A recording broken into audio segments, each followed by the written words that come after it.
is this particular house? This house is going on 174 years old. Built in like 1840. Exactly, 1840. Now, it predates the Civil War. Talk about Sidney Lanier's time here at the cottage. Well, Sidney actually was born in the cottage, February 3rd, 1842. He never actually lived in the cottage, but he was born here. His grandparents were in residence in the cottage. So he would have played here as a child and spent the night growing up, but it was never his actual residence. Now, Lanier would go on to become the Poet Laureate of the South, am I not mistaken? Exactly. He was a master of English literature and poetry and written word.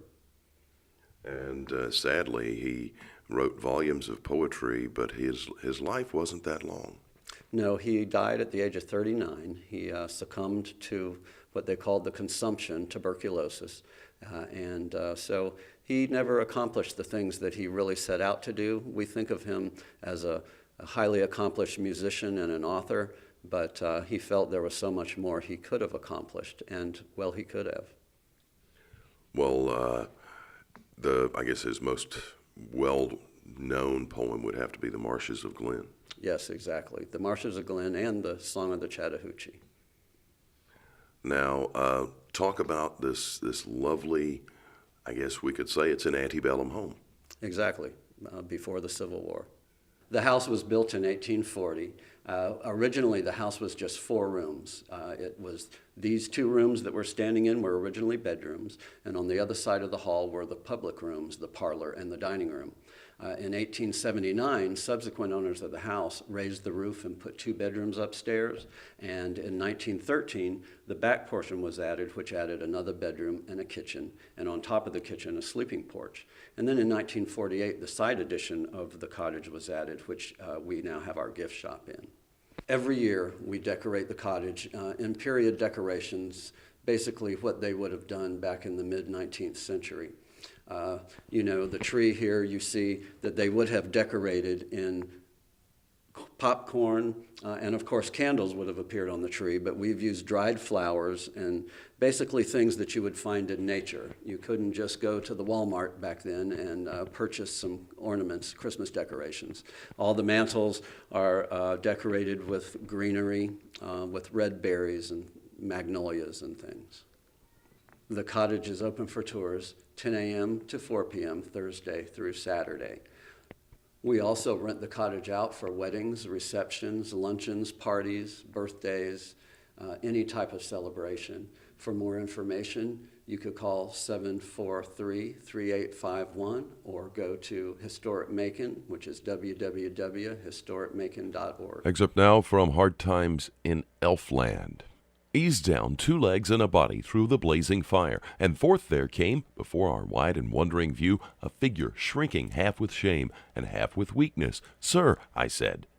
But with a mien of dignity, the seedy stranger raised his head. "My friends, I'm Santa Claus," he said. But oh, how changed! That rotund face, the new moon rivaled, pale and thin, where once was cheek, now empty space. Whate'er stood out did now stand in. His piteous legs scarce propped him up, his arms mere sickles seemed to be. But most o'erflowed our sorrow's cup, when that we saw, or did not see. His belly we remembered how it shook like a bowl of jelly fine. An earthquake could not shake it now. He had no belly, not a sign. Yes, yes, old friends, you well may stare. I have seen better days, he said. But now with shrinkage, loss, and care, your Santa Claus scarce owns his head. We've had such hard times this year, for goblins never knew the like. All Elfland's mortgaged, and we fear the gnomes are just about to strike. I once was rich and round and hale. The whole world called me Jolly Brick. But listen to a piteous tale. Young Harry, Santa Claus is sick. The plan seemed fair, I gave him cash, nay, every penny I could raise. My wife cried, "Ere, 'tis rash, 'tis rash!" How could I know the stock thief's ways? But soon I learned full well, poor fool, my woes began that wretched day. The president plied me like a tool in lawyers' fees and rights of way. Injunctions, leases, charters, I was meshed as in a mighty maze. The stock ran low, the talk ran high, then quickly flamed the final blaze. With never an inch of track, 'tis true, the debts were large, the off-tail tale, the president rolled in split splendor new. He bought my silver at the sale. Yes, sold me out. We've moved away. I've had to give up everything. My reindeer, even whom I pray, excuse me here, or sorrowing. Poor Santa Claus burst into tears, then calmed again. My reindeer fleet, I gave them up. On foot, my dears, I now must plod through snow and sleet. Retrenchment rules in Elfland now. Yes, every luxury is cut off, which, by the way, reminds me how I caught this dreadful hacking cough. I cut off the tail of my Ulster fur to make young Chris a coat of state. That very night the storm occurred, thus we became the sport of fate. For I was out till after 1, surveying chimney tops and roofs, and planning how it could be done without my reindeer's bouncing hoofs. My dear, said Mrs. Claus that night, a most superior woman she, it never, never can be right that you, deep sunk in poverty, this year should leave your poor old bed and trot about, bent down with toys. There's Chris a-crying now for bread to give to other people's boys. Since you've been out, the news arrives, the Elf's insurance company's gone. Oh, Claus, those premiums, now our lives depend on yours, thus griefs go on. And even while you're thus harassed, I do believe if you went, you'd go in spite of all that's past to the children of that president. Oh, Charlie, Harry, Nimblewits, these eyes that night ne'er slept a wink. My path seemed honeycombed with pits. Naught could I do but think and think. But with the day my courage rose, ne'er shall my boys, I cried, when Christmas morns their eyes unclose, find empty stockings gaping wide. Then hewed and whacked and whittled I, the wife, the girls, and Chris took fire. They spun, sewed, cut, till by and by we made at home my pack entire. He handed me a bundle here. Now hoist me up there, gently, quick. Dear boys, don't look for much this year. Remember, Santa Claus is sick. Excerpts of the poem by Sidney Lanier, Hard Times in Elfland. We head to break with the Houston County Band and more of the 2013 Holiday Special continuing on Todd Wilson's Georgia Journal.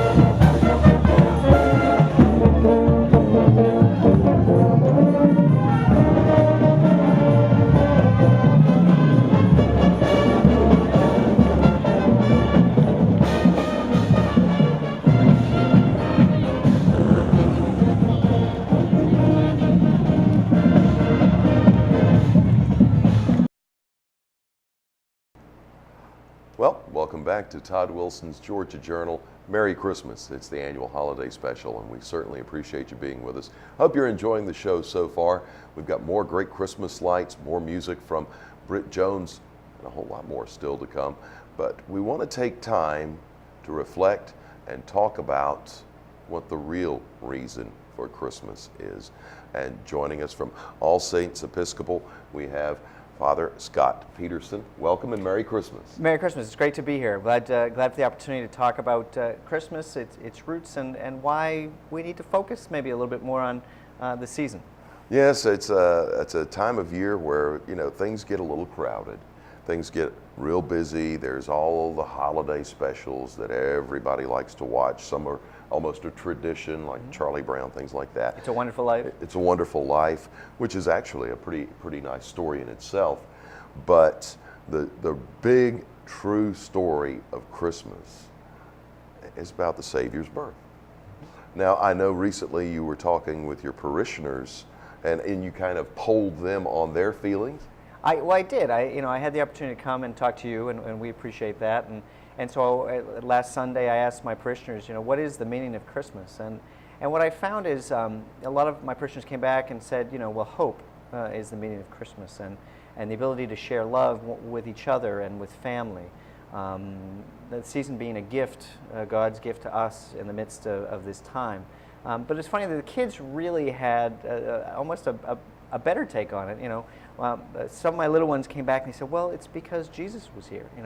That on Christmas we celebrate Jesus' birth, and that God has found his way amongst us. So I really appreciated their innocence, but also their being able to hone right in on, well, this is why we celebrate Christmas. Well, it was, I believe, Jesus has said, "Hey, let the children come unto me," and we have to have that understanding. And so it's Absolutely. You know, there's sometimes I might be the priest, but you know, I learn all the time from my parishioners and the kids, and they often do have a sense of the season. Although I think the journey of faith does ask us to sort of grow up in the faith. But what does it mean now? You know, yes, it is Jesus' birth in Bethlehem, but what is the significance of God in our lives? And that's what we wrestle with as adults. Indeed, it's a challenge in this world that we live in when so many distractions are out there and there's so many things going on with this time of year when we think of the retailers and the sales and the shopping and what am I going to get, what am I going to give, and yet the greatest gift was that gift 2,000 plus years ago.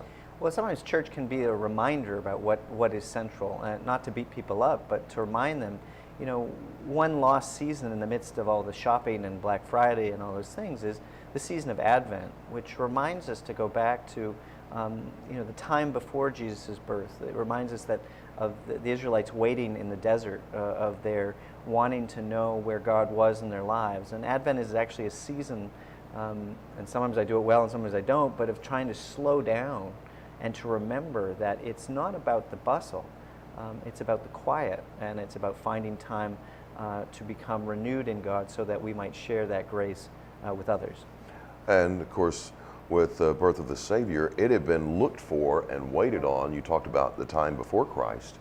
Throughout the Old Testament, the prophets who spoke, there will be a Messiah.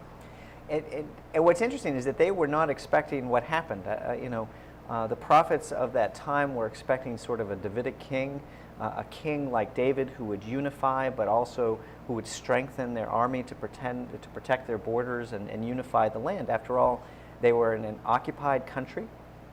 Bethlehem and Israel was sort of the margin of the Roman Empire, but yet they were occupied by forces that were not their own. And so they were wanting God to come in with sort of great power. And what's interesting is that as we tell the story, is that God comes more in innocence and humility, surprising them. And I think that's a test to what the walk of faith is about. I know in my own journey, when I've wanted God to do certain things, he tends not to, but then he tends to surprise me in little ways and in ways that says, no, I know what you're about, but let me find you so that you can know who I am.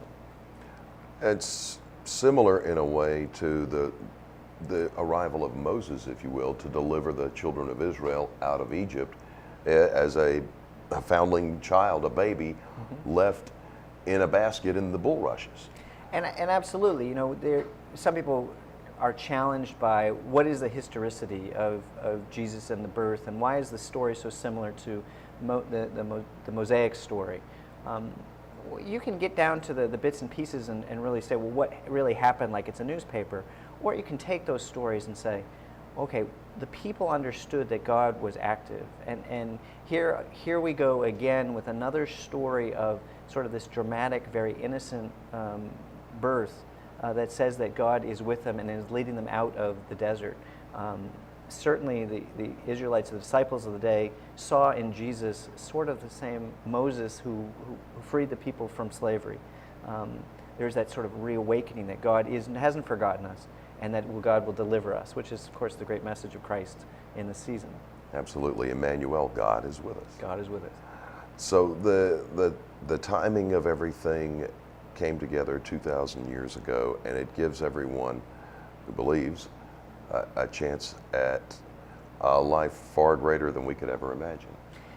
That's been my experience. I mean, I have fits and starts, and sometimes I wonder about the faith that I've received, but yet when I reflect and I look long term, well, you know, this is a message about transformation. You know, 15 years ago, someone said you're going to be a priest and you're going to be in Warner Robins and you're going to be trying to share the Christian message amongst a group of people who you know, who wrestle with it sometimes and who shine it forth in great ways sometimes. I would have said there's no way, but yet following God is that invitation to enter into that transformation and to become the people that we know that we can be. And I think that's why Christmas resonates so well with people, is because we are called into our better selves. We're called into the people that we want to be, compassionate, sharing our gifts, taking care of the poor, reaching out to those in need. we get that opportunity in Christmas. Of course, the invitation is all year long, but in Christmas we're reminded especially that this is about transformation. It is about God amongst us and about becoming the true selves that we can't sometimes do on our own, but whom through God makes things possible. Now, even some of the secular stories of Christmas that are popular this time of year come to mind.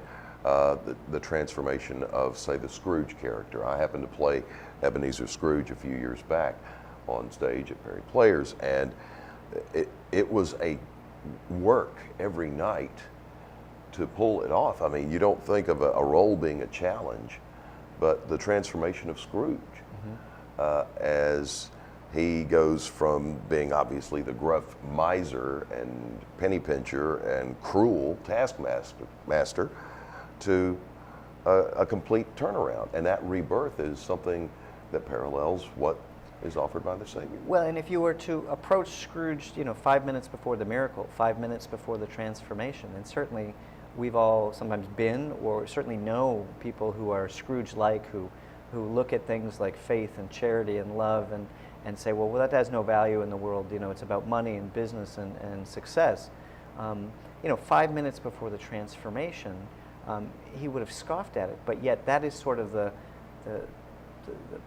mysticalness of the faith, how it can transform people, and how all of a sudden you are looking through a different lens and saying, well, while I was Scrooge, I wasn't that great either. So what is it like to live into this new reality where I can take care of those in need, take care of the Tiny Tims whom we encounter? Because the true transformation, the joy, comes from Scrooge. And this is the message that the disciples were sharing. This is the message of the gospel. Not that it's easy necessarily, but that it's true and it's whole and it's rich. And that's what we invite people to at Christmas. Well, it's an amazing time of year, and it's a wonderful story. I know you have big plans for the holiday. Yeah, when you're a priest in a church, Christmas is one of the big deals. Of course, it is one of the two main feasts of our year. Obviously, Christmas and Easter. And next Tuesday, all the Episcopalians will be joining us, obviously, on Christmas Eve.